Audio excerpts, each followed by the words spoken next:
Vive la CAN sur NCTV. Notre commune TV pour vous. Purchase your tracks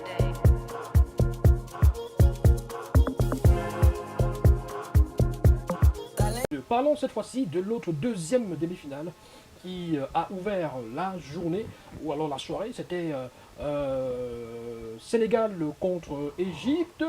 Victoire du Sénégal, 1 but à 0. L'Égypte qui, une fois de plus, mord la poussière face à ce Sénégal. On sait que c'était des retrouvailles, après notamment la finale de 2022 au Cameroun, et même les barrages pour la Coupe du Monde 2022, justement, en aller-retour entre le Sénégal et l'Égypte, où tout s'était joué au tir au but. Alors, comment comprendre le choix de l'entraîneur Osama Hassan de jouer bloc bas, de fermer le jeu pour essayer de surprendre les Sénégalais? Et finalement, il n'a pas réussi. Hein. Il faut dire que c'est pas seulement contre le Sénégal qu'il a décidé de jouer bloc bas. Ils jouent bloc bas depuis le début de la compétition. Et ils ont cette malice-là de vous entraîner, de vous laisser le ballon, vous laisser fatiguer. Et toutes les fois attendre la 65e, le cadre, l'heure du match pour pouvoir vous neutraliser parce qu'ils estiment que vous êtes déjà fatigué. Et à ce moment-là, ils peuvent utiliser les gars comme le meilleur joueur. Mohamed Salah, il y a des Trezeguet qui peuvent entrer. Omar Marmouche, voilà, qui va très vite aussi. Et l'une des choses qu'on n'a jamais, qu'il faut comprendre pour cette équipe égyptienne, c'est que il n'y a que, ils jouent avec des joueurs qui viennent de 4 clubs. 5 de l'Al-Hilal. 5 clubs locaux, les clubs locaux, Oui. vous voulez dire. Oui, il y a Al-Ahly. 5 Al-Ahly. Non, il parle des 5 clubs. Donc, il y a, c'est quoi, c'est 4. Il y a Al-Ahly qui a 5 joueurs. Il y a Pyramide qui a aussi 2 joueurs, 4 joueurs. Et il y a Manchester City et Liverpool. Donc, ce sont des joueurs qui se connaissent déjà en championnat. Et il y a quand même de la cohésion, la complicité dans leur façon de jeu. Et l'entraîneur qui a été nommé tout récemment vient seulement continuer avec ce que ses prédécesseurs sont en train de faire. Déjà, le groupe est bien huilé. Donc, s'ils ne remportent pas, comme ils n'ont pas remporté cette CAN, nous ne serons pas surpris qu'en 2027, qu'ils soient le potentiel vainqueur. Si jamais il n'y a plus le Sénégal sur leur route. Mais, coach Méféré, c'est ça justement le problème avec nos sélections africaines, et même pas seulement, hein, parce que un peu partout c'est pratiquement la même chose. Est-ce qu'on va laisser le temps à Osama Hassan pour poursuivre sa mission? Parce qu'on a vu que ce qu'il propose, c'est un jeu beaucoup plus défensif qu'offensif. Est-ce que l'Égypte a besoin de ce type de jeu pour pouvoir s'imposer? On a vu que hier, c'était 63% de possession de balles pour le Sénégal, avec 12 tirs tentés, 4 tirs cadrés, alors que l'Égypte c'est seulement 3 tirs tentés et un seul tir cadré. Et même vers la fin du match, c'est-à-dire que pendant près de 75 minutes, l'Égypte n'avait cadré aucun tir. Il a fallu être mené 1 but à 0 pour que Osama Hassan fasse des remplacements offensifs, pour que Trezeguet entre et que ça commence à bouger et qu'ils essayent de marquer leur but. Est-ce qu'on va, on ne risque pas, on ne court pas le risque de voir Osama Hassan être limogé dès demain ou alors dans les prochains jours pour nommer un autre entraîneur? Pourquoi pas, comme d'habitude, un sorcier blanc qui viendra cette fois-là, dira-t-on, pour donner une identité de jeu offensif, donc à l'Égypte. Bon, déjà, moi, je suis pas un fan des turnovers. Donc, moi, je pense que, logiquement, on devrait laisser le temps au Sun faire son petit bout de chemin. Aujourd'hui... Comme à David Pabou aussi, au Cameroun. Pourquoi pas? Aujourd'hui, ils sortent quand même en demi-finale. Je crois que c'est pas une mauvaise prestation, même si je pense qu'ils auraient aimé être mieux positionnés. Mais parlant de ce match, moi je prends... On voit justement le tableau de bord à l'écran. Voilà. Parlant de ce match, j'avoue que j'étais vraiment déçu parce qu'il y avait 2 oppositions de style, une équipe qui voulait jouer et une équipe qui ne voulait pas jouer.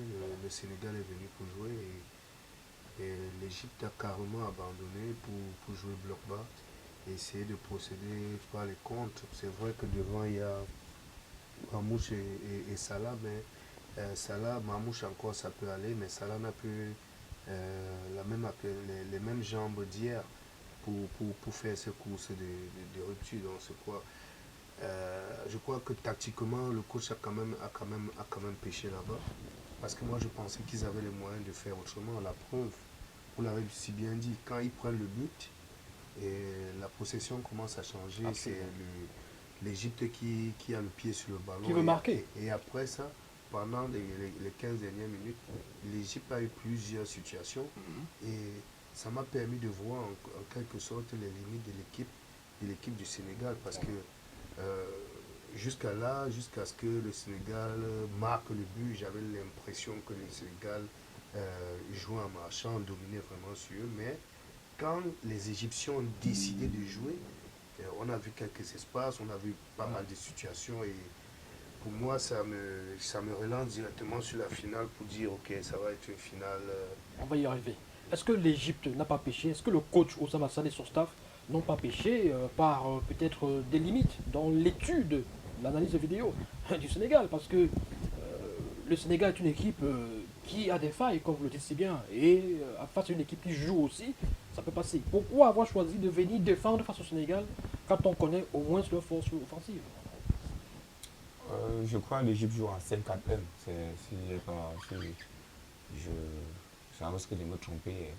Et avec ces dispositions tactiques, on vient jouer défensivement parce qu'on respecte les qualités techniques et les qualités tactiques de l'adversaire. Ossan Ils ont Hassan, joué avec trois défenseurs. 3-4-1-2, voilà. merci. Défense à 3. Ossan Hassan a, comme je l'ai dit tantôt, on ne change pas l'équipe qui gagne. Donc il a été fidèle à son style de jeu. Quand vous voyez tous ses matchs, il a toujours joué bloc bas, il a tout laissé le ballon à l'adversaire pour pouvoir le punir après. Donc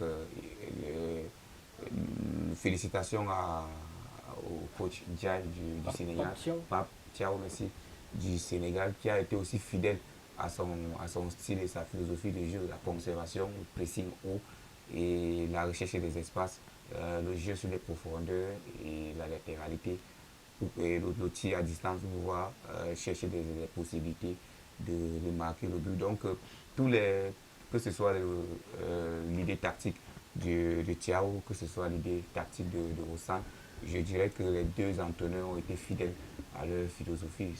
L'autre dans l'idée de la conservation et l'autre dans l'idée de l'attente et les transitions rapides pour pouvoir marquer et éliminer son adversaire. Mais sauf que il y a une équipe qui a été efficace défensivement et offensivement, c'était le Sénégal. Et quand vous êtes efficace, que ce soit défensivement ou offensivement, vous ne pouvez que passer pour le tour suivant. Voilà. Et on va justement jeter un coup d'œil sur la carte des tirs. Voilà. Alors à gauche, c'est le Sénégal. Hein. C'est ce que le Sénégal a tenté. Oui. Avec notamment Sadio Mané qui était très en forme dans ce match. Et à droite, vous voyez, c'est l'Égypte qui n'a pas tenté grand-chose. Malheureusement. Vous voyez, le Sénégal était un peu passé partout. Et la seule situation là-bas, c'est Marmouche. Voilà, justement, là, c'est une situation sur le plan à droite, je veux dire, situation égyptienne. Alors, ça nous permet de passer à un autre point de cette émission, de ce sujet. Mohamed Salah, la désillusion, une nouvelle désillusion. Alors, c'est quand même triste quand on est un tout petit peu fan ou solidaire de Mohamed Salah, qui a disputé la finale de 2017, qui a disputé la finale de 2022, qui dispute la demi-finale de 2025 et toujours pas de titre. Le dernier titre des Égyptiens, c'était en 2010. Ça fait quoi? Ça fait 16 ans déjà. Alors, comment expliquer cette désillusion? En Europe, il marche sur l'eau. 3 fois meilleur buteur du championnat anglais avec Liverpool. Il a gagné la Ligue des Champions. Comment expliquer ça? Il est tout seul dans cette équipe. Il n'est pas bien accompagné. Ou alors, il y a autre chose. Donc en Europe, à Liverpool, il joue avec Mané, il est avec Van Dijk, il est avec Matip, notre compatriote. Il y avait Firmino. Voilà, Firmino. En Égypte, c'est pas la même chose, c'est pas le même collectif. À Liverpool, à l'époque, ils étaient deux stars, deux étoiles. Il y avait Mané et il était à côté, donc ça faisait que chacun se doublait pour pouvoir permettre à Liverpool de gagner. Mais aujourd'hui, l'équipe nationale, je crois qu'elle est la seule étoile. Mais sauf qu'il faut comprendre que Salah a été décisif dans les grands matchs, dans les matchs où on l'attendait. C'est lui qui qualifie l'Égypte pour les demi-finales. Mais hier, il est arrivé dans le match d'hier, il a trouvé plus fort, il a trouvé une équipe compacte, il a trouvé des défenseurs qui ne lui donnaient pas la possibilité de se mouvoir. Comme le disait le coach Mifiri, il n'a plus ses jambes de 20 ans et il ne peut pas faire plus que ce qu'il pouvait. Mais il est pourtant aligné dans une autre position que celle qu'il a à Liverpool. Dans Vous une voyez que c'est pas... attaque, je veux dire, ils sont deux pratiquement attaquants, Marmouche et Salah. C'est-à-dire que c'est deux pointes, avec Achour juste derrière comme numéro 10. Donc, forcément, il n'est pas là comme ailier, un peu comme à Liverpool. Vous voyez que ça devient un problème. Il y a des joueurs qui aiment partir de loin, peut-être du côté, pour pouvoir faire mal aux adversaires. Mais quand vous changez déjà son positionnement dans le terrain, lui, il est souvent l'ombre de lui-même. Il peut avoir certains coups de génie qu'il peut manifester durant des rencontres pour marquer, mais il n'est pas à sa position. Et si on le met à sa position, on mettra qui dans l'entrejeu? C'est ça le problème aussi que subissent les sélections, toutes les sélections nationales. Alors, coach Péfirin, est-ce que Salah a encore du temps pour remporter une autre Coupe d'Afrique des Nations? Est-ce qu'en 2027, cette fois-là sera la bonne? Avec l'équipe que vous avez peut-être vue à ses côtés, il y a des jeunes, Achour, il y a Marmouche, mais bon, en dehors de cela, est-ce que vous pensez que Mohamed Salah pourra revenir dans 2 ans et remporter sa Coupe d'Afrique des Nations enfin? Bon, écoutez, sincèrement, moi je crois que même si ça n'a pas été dit, ça n'a pas été officiel, je crois que sincèrement, ça sera la dernière, pardon, ça sera la dernière Coupe d'Afrique pour Mohamed Salah parce que vous n'avez qu'à voir son activité, c'est un peu comme avant. Et Déjà qu'il a 33 ans. bien sûr, et quand vous voyez cette équipe évoluer, le dispositif qui est mis, c'est un dispositif qui est mis dans le but de l'amener à jouer. Je crois que c'est l'une des choses qui fait en sorte que cette équipe soit un peu déséquilibrée parce qu'on aurait dû, Salah ne serait pas là, ça aurait pu être animé différemment, ils auraient pu jouer avec 3 attaquants. Mais là, on est obligé de solidifier dans le milieu de terrain et de le laisser devant avec Marmouche parce qu'on pense toujours qu'à tout moment, sur des exploits individuels, il peut faire la différence. Or, maintenant, le foot, ça a trop de jeunes, ça a besoin de courir, et il n'a plus ses mêmes jambes. C'est un peu difficile pour lui, mais globalement, c'est un joueur, quand il est bien, mais quand il a l'adversité en face, ça devient un peu plus compliqué. Ce qu'il a démontré jusque-là, je crois, il fait une canne un peu moyenne, même si je crois qu'il a dû... 4 buts.